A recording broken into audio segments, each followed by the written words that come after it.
If Tom Cleverly actually got the players he requested and was backed by the owner, we could have easily have slipped into 5th or 6th. Tom is fuming because he has high standards. He loves the club and can see how it's being run into the ground, so says Harry. He says he's the only positive with the current ownership regime. Harry stands with Tom. Welcome back to our Hornets Walk. The question is, do you still stand with Tom? And do these three, more importantly than me, stand with Tom? Thank you very much for joining us. Also, this week, we're talking about the 3 most important things that need to happen this summer. What should the colour of our away shirt be for next season? And what's been our favourite home game this season as we say goodbye to the Vic for another 3 months. Welcome back, Rio, Aaron and Luke. How was your trip to Blackburn, Rio? None of us went. Oh, okay. You dodged one there then. Perfect. Yeah, I think that tells you where we're sort of at with this season. Yeah. Okay, right. Yeah. Good stuff, right. Loyal supporters. Yeah. The away following didn't look like more than 300-400, so don't blame anyone who didn't go. Okay. Right, let's deal with Harry's tweet then, shall we, to start off with. Luke, let's start with you for once, for a change. Do you still stand with Tom? And if so, why? 100%. I like to always just say that, you go back to our first ever episode we did where we predicted where to finish with our current side, and with Tom not only being with us for that long, we've said we've been in a relegation battle, and we were, at halfway through the season, we was very close to playoffs, and we still were. It's probably towards those last sort of 6-7 games. The side we've got is nowhere near the level that we should be at in terms of the table. I think he's done wonders with the club. Just really frustrating that in Jan we didn't give him any resources. He's been working with players who are not the best. He's even said that as well. It's not the players he's wanted to. Our striker, we've had a problem with the striker for the whole time Tom's been here, and there's not much you can do about that. And he's still sort of working with what he's got, and he's doing a really good job. I really think that, that if we do back him, we'll see improvement. It's not like one of those things you give him players and hope for the best. You generally will actually see some improvement. And, you've got the likes of Norwich looking at him now, and I wouldn't blame him if, another team comes and goes, look, we're going to give you X amount of money, and we'll be on board. I think that's just what the issue is. Just the Pozzos are not on board with Tom, and that is what is really frustrating, because there's nothing else the poor guy can do. He's done everything he can. He should not be given any more sort of abuse from any fans, because he's doing absolute wonders. And I think if you don't think he's a good manager, I really don't think you know enough about football, to be honest. Before people start jumping into the comments and putting the statistics of the last couple of months in there, let's put the tweets out which would tell you that you're wrong, Luke. PB says, as a sales manager, my team's results and performance are based on my behaviour and the levels that I set. This is on you as a coach, that you can't get this moving. Based on the second half of the season, you just haven't got it, Tom. Aaron? I mean, look, the idea that Cleverly is totally blame-free is obviously not the case. And I don't think I've seen a single person actually say that. So of course, he has to take responsibility for how bad the form has been. But you can only work with what you've got. We've had a small squad that wasn't good enough to begin with. Everyone predicted us to be down the bottom. We get to January in a position that none of us thought we'd be in. And you would have just thought at that point, they'd go, okay, hang on. If this is what he's managed to do with that, if we give him a little bit more, we might go further, or we'll at least stay there. And that didn't happen. And not only that, you've then got the injuries we've had. So it's not like, he took the exact same team into the second half and then been the worst team in the league. He lost Georgie. He lost Bar twice. He's had some crazy suspensions, which is obviously part of that is down to you as manager. But the absentees that we've had have been our best players. But Georgie and Bar are our two best footballers. I mean, you probably lose close to them. But yeah, you've got your three best players, two of them are gone. You've got a squad that already wasn't good enough. No, I don't get how some people just can't seem to cut in some slack. And my message to them is, he stays. Judge him on a full window and a new season. Judge him then, because I feel like judging this second half of the season as a means he should go, he's just clueless. Yeah, just to add to that, I think this is quite a common theme that with our managers when they haven't been performing well, it's straight on the manager, and I think this is what the Pozzo's sort of DNA has ended up bringing to actually our fans, where when we don't get results, we go straight to the manager, and I think the Pozzo's are pretty happy with that because they can tell the atmosphere when the manager's not doing well, and look where it's got them. They just sack the manager, and fans tend to be happy. There's only been a couple of times where it hasn't been. I think there's still like certain fans who just have this sort of this typical DNA that we've had the last 10 years where you don't perform well, we sack the manager because we haven't had a time where we sort of back the manager through a bad stage. It's just once it's a bad stage, we're like, right, we need some change. And I think that's what fans are not used to. And this is why I think this debate is actually happening. And sorry, anyway. This is exactly what the Potters wanted by it. They didn't end up sacking him in January when we were still near the top six, or we might have been in the top six at the time. They thought, well, their thinking might have been, well, we'll probably get worse as the season goes on. And obviously, we are bottom of the form table. And as most people probably thought, our fans, they're more on board with the sacking than everyone was at the time, emailing the club to stop Tom being sacked. So yeah, it's just everyone's falling into the trap which the Potts has created, because ultimately there'll be less scrutiny now when he's sacked. If that's Rio going to be the inevitable thing that happens, if you're Tom Cleverly, would you hang around? No. He said on multiple occasions he won't walk, so I don't. Obviously, we heard Norwich are interested in him, but I don't think he will go there. I think he does have quite a lot of loyalty to Watford, but I'm not Tom out. I'm firmly Tom in, but I kind of hope not that he does go, but it's not helping anyone losing week in, week out, and more pressure's being put on him from the owners and the fans. And if he wants to develop his managerial career, whilst the Pozzos are here, it's not going to be with us. So I think it might be like a Javi Gracia situation 5-6 years ago, where if he doesn't get sacked after Sheffield Wednesday, he'll be here for the start of the season, first 4 or 5 games, and if the form continues poorly, which judging on our past 5, 6, 7 transfer windows probably will, then he might be gone then. It's just sad to see. A quick word on the Blackburn game, Rio. From you, that's what answers. Maybe play 2 up front instead of 1. Banquo has been a liability since the Oxford game. Kayembe wants to fight players and was looking for it after the game. And then more on Tom. Sorry, Tom, but you're not changing anything. And we've been awful since the Luton game. Apparently, Norwich are coming for you. What were your quick take on the Blackburn game?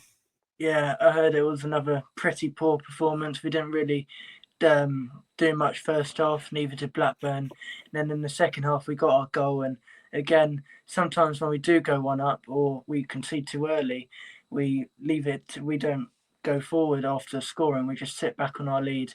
And Blackburn ultimately scored 2 goals. And for the first goal, Ngakia, he missed times his header, and they got in at the back post and slotted it in. And for the second one, it was Dan Wiley's side, but I think Pollock was just a bit too slow to react, unfortunately. But it doesn't surprise me we lost. Blackburn have won 4 in a row, and I think ultimately, with the players Cleverly has at his disposal, I'm not shot one bit. Yeah, first time they've come back from behind to win a game all season, Blackburn. Is it? So, yeah. There you go. Another one you've helped out. Right. Right, Sheffield Wednesday. Then this final home game, Luke 6-2. This one in the reverse fixture, that magical second half. We just don't know what happened to Watford in that one. You definitely wouldn't swap your current position with everything going on with the club with Sheffield Wednesday at all, would you? Well, I definitely would. I think I mentioned it last week. I've got a bet on, and I need Watford to finish in the top half. So if it wins, finish in the top half. So I'm probably wanting Watford to win the most out of anyone today. On Sunday, because it's really a nothing game. You think about it. Like, we're both going for mid-table, both playing for nothing other than my bet, which I need to tell Cleverly about. But I just want to send it a win. I think it'd be the best way to, like, if we lose again, it will go again to that same sort of scenario where we've lost so many games now. How are we going to go to the next season? I think if we just end on, I think this will actually be quite important. If we end on a win, you've got a bit of positivity going out of the season. You lose, there's a bit of a negative atmosphere at the game afterwards when they cut players off. I really think it's actually bigger than we probably think it is in terms of what Cleverly needs to do. He needs to get a result with the team he's got as well, because this team that he's got on Saturday, could be a team he's got next season if we don't really invest in Georgie and Bargo. Yeah, he did an article with I think it was Andrew French the other day, and he was like, "Well, my future it's up to the ones above me, etc." And I think he was saying how in his press conference before Blackburn how that was such a pivotal game, and you'd think, well, we've got nothing to play for. Why is it such a big game? And maybe Sheffield Wednesday is a massive game because if he doesn't get a result, then we would have ended up on a loss, and like it'll do a lot for the atmosphere if we do win for the over the summer periods, and yeah, hopefully he stays. And of course, Aaron, they're the only club in the Championship with the worse owner than you've got. Yeah, I mean, yeah, it's a chance series, obviously a bit of a basket case. I hope for them that gets solved sooner rather than later. I feel like these ownership problems, they sort of go in progressive stages, and you can start somewhere like we are now, and you end up, it slowly turns down to that chance series Sheffield Wednesday level, and then you end up like Reading. That's what I mean. Yeah. I mean, the EFL need to have a serious look at how they find these people to take on football clubs. I mean, that's clear to see. And for their sake, I really hope they get them out soon. I've heard whispers that they're doing some kind of protest at the game. Yeah, there will be. I mean, you might get some of us join them. I don't know. Okay. Yeah. We'll look at Vincent Town in Cardiff and look where they are. That's another one to add to that list. Yeah. Right. Thank you very much. Right. We're looking ahead then to the last home game. We'll get your views on what the best home game has been this season. I think I can probably guess what the answer to that's going to be, but we'll find that out in a second. Before that, though, what needs to happen in the summer? So we're talking everything here: off the field, on the field, training ground, club atmosphere at the Vic, season cards. Some people have said, don't get rid of tickets and stuff like that. What fundamentally decisions need to I know, crazy. What fundamentally the most three important things that need to happen this summer at Watford FC? Aaron, you get to go first. I was going to say, if we need an hour-long special if we're really going to go into it, because blimey. No, the number one on my list, get that man a striker, or probably two. Because, I mean, that point earlier about playing two up front, with what? There's no one there. There's no one to put, they can't put two up front. Yeah, it's been a problem long before Tom. This club hasn't had a proper striker since Deeney in his prime, since Zagallo in his prime. I mean, that's all coming up to 10 years since we've had a proper striker. Has to happen. Rio, we've got a striker. What needs to happen next? Where do we start? Well, I think Batman will be leaving, so we need a backup replacement for him. And then you've obviously got, I don't think we've got any left backs signed to us apart from James Morris now. So you need one or two left backs there. Hopefully Wiley comes back. And yeah, we need two strikers because come the 30th of June when they announce who's left and contracts are up, we've only got Dumbia up front who's a 19-year-old kid. And hopefully our first signing of the window is going to be Kipriano, the Peterborough captain. We don't often make smart moves, so I don't know if that'll happen, but hopefully it'll be a good way to start the window. And we definitely need a winger to replace Chapmadazzi, and probably need a winger on the other side to back up Bar. So when you ask me what I want, basically a player in every position. Luke? Oh, do you know what? I probably just want some more communication from the Pozzos. I remember what Bristol City did in Jan, and they sort of just outlined what their strategy was with the window. And I think with the relationship with the owners now, I think that would just help. Like, even if they just said, look, we ain't going to sign anyone, at least we know rather than just waiting for it. I think that would really help. I know we've listed all the players that we wanted to. That would be mine. But if I want to go one off the pitch as well, would probably be let's actually get a cap on away prices. I think it's a joke how expensive the Championship is. I've been to 7 away games a season, which is not that much for me. I average about at least 70 to 80% of all away games. And it's just so expensive for tickets now. And it's just a whole day out, which is ridiculous. Like, you're paying more than as a Championship fan than you are being a Premier League fan. And the difference of football is completely nuts. I can't believe that we have been paying more for so long and there's not been enough uproar about it. I really just want to see that happen from a fan perspective. Mm-hmm. No, you not do the reciprocal pricing arrangement? Well, we do the odd one. Yeah, the odd one. They have to agree to it as well. And we actually had one where it was Bristol City. Yeah. We gave them it, and then they didn't give it to us. Which is, no idea what happened there. But the club, they did say to Andrew French recently, they found less clubs are accepting of that now, and that's just, I guess, the way it's going because clubs need the money. I think Swansea away is the only one we've done this season, and no Yeah. one went midweek. Yeah, it was midweek. Yeah, that was 20 quid. Yeah. Okay. And also just scrap this Sky deal as well. Like these kickoff times are ridiculous. I've had enough of these 12:30 kickoff as well. I should have put that would be top of my list actually, because that also helps to why no one goes. Right, Bill. Cheers, though. Cheers very much. Right. Also, the away kit will be out midsummer, so just want to get your views on what it should be. I mean, first of all, I want to go to Aaron asking what the colours for the home kit definitely must be. We're due a black shorts one now, aren't we? We can't have two reds in a row.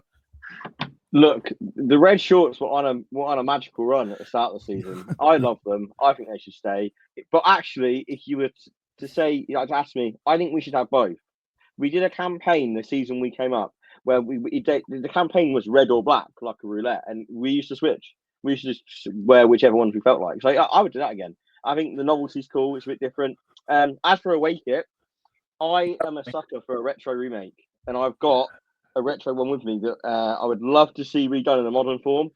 Some people think it's hideous. I absolutely love it. Yeah. Oh, blue my and God. silver stripes. I think it's magnificent, classy, proper like 90s piping on the sleeves. A modern remake of that, I'd be the first in line. I swear my nan's got a tablecloth like that. Yeah, I swear that was one of the kits in the worst away kit video we did. Oh, it shouldn't have been. Yeah. Right. Let's get some sensible answers then. Rio, what should be the colour of the away kit? Well, considering we haven't won an away kit this season, have we? No, so no away kit. It's a no away kit, right? If it's colour clash, we may as well forfeit the match anyway. But home kit, it's actually funny. I love this home kit, like the full top, shorts, whatever, and socks. Socks are red, aren't they? I remember Luton actually. They wore the same kit 2 seasons in a row, but it could lead them to back-to-back relegation. So I'd rather not that. But yeah, I just love the red. It's some of my favourite seasons supporting Watford. Like it was 10 years ago. I think it was like Wednesday or some. A few days ago, Monday, I can't remember, where Vidra scored against Brighton to seal promotion for us. So, yeah, I just love the red shorts like Aaron.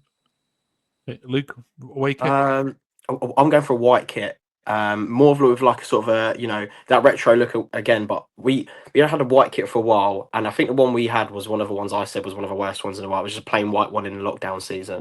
Yeah. And I think with white you can sort of do whatever you want with it really. You can make it a retro vintage sort of feel, or you can just be a nice clean look, and I think that's just what we're missing, like a nice sort of white kit, nothing too outlandish, just sort of a nice basic one. Like the black one this season was lovely. Like I can wear that to the shops.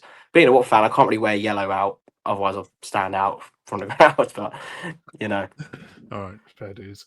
Right, our final question this week then is: it is the last home game. There'll be the lap of honour, of course, so it's a good point to jump back and look at our favourite home memories of the season. Can I ban the Luton answer? Is that okay? Yeah, because I think that's I mean, other than Luton, what's been your favourite moment at the Vic this season? Include cup games as well.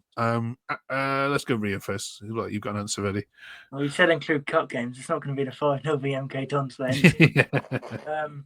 What's the name? Well, I've got two of my favourite actually. First half of the season, Middlesbrough 2-1, which is like a great win. I remember we got absolutely dominated. I think we had 20% of the ball for the first 75 minutes, and then Kiembe scored the equaliser in like the 80th minute. And then Barr scored in the 87th, like nice from a Ryan Andrews long throw, and then he hit it on the volley whilst twisting. That was a great win just before Luton away as well. So I thought maybe we could carry the momentum, but we obviously didn't. But I'd say my favourite is obviously the Boxing Day win over Portsmouth. I think the atmosphere second half was great, and just to win it last minute, I think that's our only last minute goal at the Vic this season. So yeah, special. Well, Luke?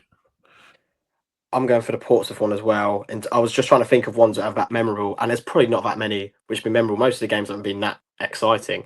in terms of ones that I'm going to, I'm not going to forget about. The Portsmouth one, though, was really good. I think the way it sort of set up that sort of second half of the season with that little sort of mini rivalry we had with Portsmouth and all their fans being wound up, I think it was really good. It was more, that was like sort of proper football, that sort of game, which we don't get enough of those games at the moment. The Burnley game we had the other week was a proper football game until it got ruined. That might have been up there if we ended up actually winning it. But I'm going to go Portsmouth just because it had it all. Okay. Aaron? Yeah, I mean, that moment was hilarious, and it probably is one of the only things you sort of remember from this season. But no, do you know what? I'm going to go for Sunderland at home. I think it was our best home performance and home win of the year. I remember at the time, I think it took us to like third, and obviously Sunderland were up there with us, and the feel good after that game was brilliant. We deserved to win. I think we got a pretty late penalty. Deli Bashri put it away. I think Dan Neil had a bit of a mare for them, but we deserved to win the game, and I would say that was our best result at home. Okay. Cheers for that. Will we hear a little cheer if West Brom were to score this weekend? I don't think it'll even be little, because it's the only thing we're going to really be caring about. Will you have one eye on the Hawthorns? Will you? Yeah. How need a draw and Luton needs to lose? And I mean, it's not impossible, but go in the last minute of the weekend. You watch Preston drop into this. I tell you, they are stinking the place out at the moment. I've got a very funny feeling that it's going to be a bit of a shocker, right? I don't think Luton are going down, sadly for you. Although you didn't want them to, so I don't know. I kind of want them to stay up. I was quite happy when they won the other day. Not happy, but I'm like, at least we got a good away game next season. Right. Cheers, fellas. One more to go. See you next week as we review the whole season. So join us for that. Thanks for watching.